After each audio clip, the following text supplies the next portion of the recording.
Welcome back to the Great Jungle Mystery. If you thought the meeting disaster was bad, things are about to get wilder. Right after the chaos settled, our animal friends noticed something very, very strange.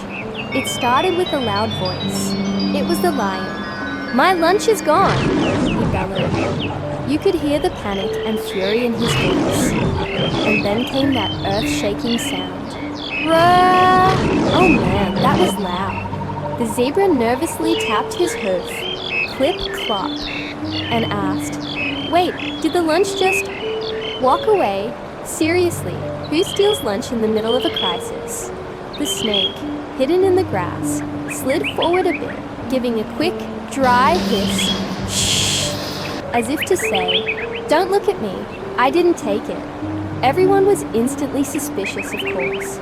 Then, the parrot, always ready to spread the news, or just scream it, flew down and started repeating everything at the top of his lungs.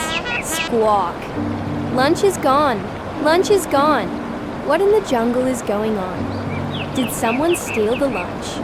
Or is there a bigger conspiracy at play?"